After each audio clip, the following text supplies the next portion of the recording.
آج میں علامہ اقبال کی نظم زہد اور رندی لے کر آپ کی خدمت میں حاضر ہوا ہوں۔ پہلے ہم اس نظم کو پڑھیں گے، اس کے بعد اس کی تشریح کو بھی پڑھیں گے۔ ایک مولوی صاحب کی سناتا ہوں کہانی، تیزی نہیں منظور طبیعت کی دکانی۔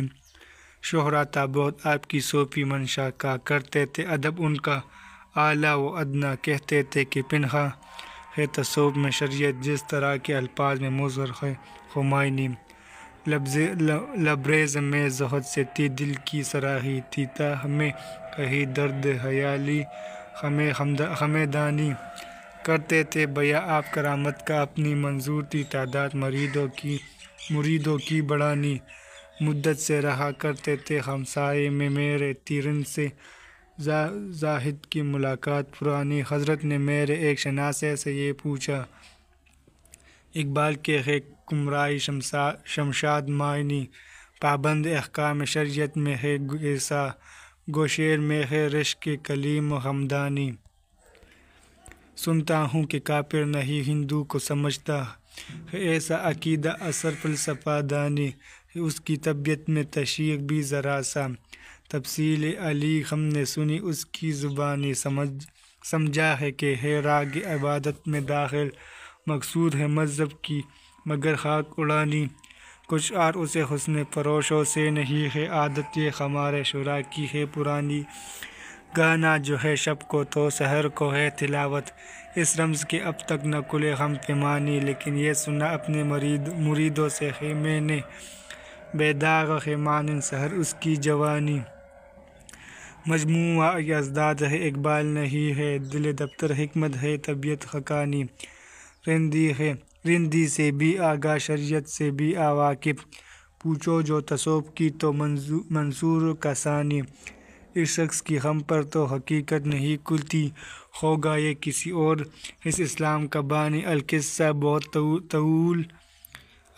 بہت طول دیا واعظ کو اپنے، تا دیر رہی کب آپ کی یہ نغز بیانی۔ اس شہر میں جو بات ہو اڑ جاتی ہے سب میں نے بھی سنی اپنے احباب کی زبانی۔ ایک دن جو سر راہ ملے حضرت زاہد، پھر چڑھ گئی باتوں میں وہی بات پرانی۔ فرمایا شکایت وہ محبت کے سبب تھی، تا فرض میرا راہ شریعت کی دکھانی۔ میں نے یہ کہا کوئی گلہ مجھ کو نہیں ہے، یہ آپ کا حق تھا ذرا قرب مکانی۔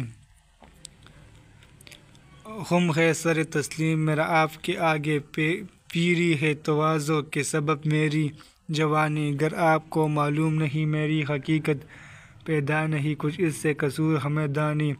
میں خود بھی نہیں اپنی حقیقت کا شناسا، گہرا ہے میرے بحر خیالات کا بانی۔ مجھ کو بھی تمنا ہے کہ اقبال کو دیکھو، کہ اس کی جدائی میں بہت اشک فشانی۔ اقبال بھی اقبال سے آگاہ نہیں ہے، کچھ اس میں تمثل نہیں واللہ نہیں ہے۔ زہد اور رندی ایک ایسی نظم ہے جس میں ایک جانب تو علامہ اقبال نے بڑے خوبصورت اور واضح انداز میں اپنے عقائد کا ذکر کیا ہے، اور دوسری جانب ان تضادات کی نشاندہی بھی کی ہے جو ملا ازم اور پاپائیت کے تعصبات کی پیداوار ہے۔ اس نظم کے عملی سطح پر دو کردار ہیں، ایک مولوی اور دوسرا ایسا آزاد خیال مسلمان جو اسلام کی انتہائی وسیع المغرب مذہب تصور کرتا ہے، جبکہ مولوی اسے اپنے ذاتی تعصبات کی عینک سے ہی دیکھتا ہے۔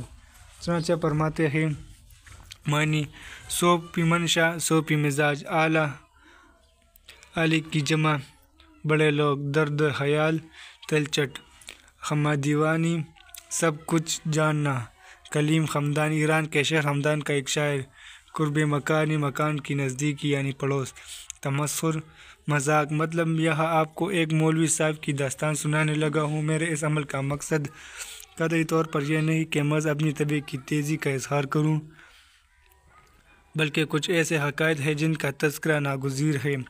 جن مولوی صاحب کی داستان سنائی جا رہی ہے ان کے بارے میں یہی شہرت تھی کہ وہ تصوف کے فلسفے سے پوری طرح آگاہ ہے، اس سبب ہر چھوٹا بڑا موصوف کا بہت احترام کرتا تھا۔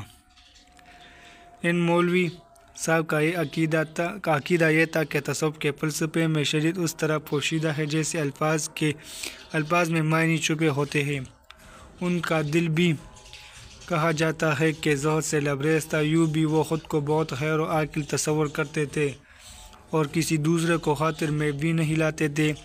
ان کے اس رویے کا بنیادی مقصد بالواقع اس کے سوا اور کچھ نہ تھا کہ اپنے مریدوں کی تعداد میں اضافہ کیا جائے۔ اقبال کہتے تھے کہ یہ مولوی صاحب عرصہ دراز سے میرے پڑوس میں سکونت اختیار کیے ہوئے تھے۔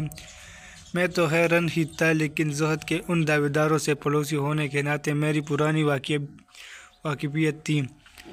ایک روز انہوں نے میری بجائے میرے ایک واقف کار سے استفسار کیا کہ یہ شخص اقبال جس کے بارے میں یہ کہا جاتا ہے کہ وہ بلند پایہ شاعر ہے، اس کے متعلق سنا گیا ہے کہ ہندو کو کافر نہیں سمجھتا۔ اس نوع کا عقیدہ تو محض ایسے شخص کا ہو سکتا ہے جو محض فلسفے پر یقین رکھتا ہو، لیکن یہ تو بتاؤ کہ اقبال اگر شاعر تو بہت اچھا ہے، تاہم احکام شریعت کی پابندی بھی کرتا ہے یا نہیں؟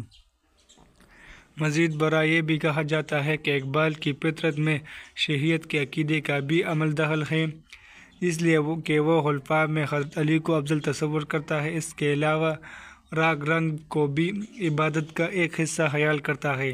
اس کا مطلب تو یہ ہے کہ وہ مذہب کا مذاق اڑاتا ہے، یہی نہیں بلکہ وہ تو طوافیت کو بھی برا نہیں سمجھتا، مگر محض اقبال سے ہی یہ شکایت نہ ہونی چاہیے، اس لیے کہ ہمیشہ سے ہمارے شعراء کا یہی وتیرہ رہا ہے۔ وہ یہی تو کرتے ہیں کہ رات کو گانے سے محبوس ہونا اور صبح دم میں قرآن کریم کی تلاوت کرنا۔ یہ صورتحال بہرحال ایک ایسا راز ہے جس کی تعبیر سے کم از کم ہم ابھی تک آگاہ نہیں ہیں۔ اس کے ساتھ ہی میں نے اپنے مریدوں سے یہ بھی سنا ہے کہ وہ عالم شباب میں بھی بے داغ کردار کا مالک ہے۔ مجھے تو یوں محسوس ہوتا ہے کہ اقبال اجداد کا مجموعہ ہے، یعنی اس کا دل تو حکمت و دانش کا خزینہ ہے، جبکہ طبیعت میں قدرے جنون کے آثار دکھائی دیتے ہیں۔ مولوی صاحب اپنے استفسارات کو جاری رکھتے ہوئے کہتے ہیں کہ مجھے پر اس شخص کی حقیقت واضح نہیں ہوتی، کیا وہ کسی نئے اسلام کا بانی تو نہیں ہے؟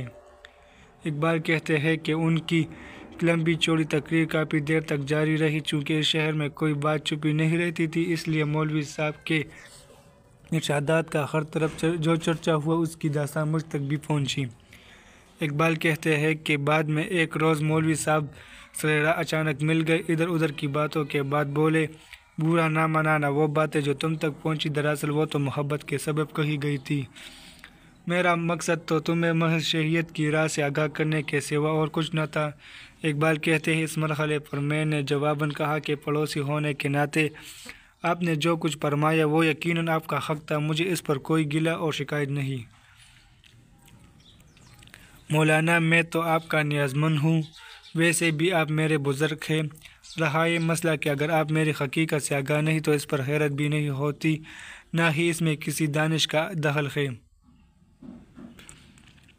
اس لیے کہ میں تو خود بھی اپنی حقیقت سے واقف نہیں رکھتا۔ میرے خیالات میں جو گہرائی ہے اس کا علم تو مجھے بھی نہیں۔ میرا بھی یہی خواہش ہے کہ اقبال کو خود بھی دیکھوں، میں نہیں جانتا کہ میں کیا شے ہوں۔ سچی بات تو یہ ہے کہ اقبال خود بھی اقبال کی حقیقت سے آگاہ نہیں، اور اس معاملے میں کسی طرح طنز و مزاح کی گنجائش نہیں ہے۔ اسی کے ساتھ ہی یہ نظم مکمل ہوتی ہے۔ اجازت دیجیے گا، اللہ حافظ۔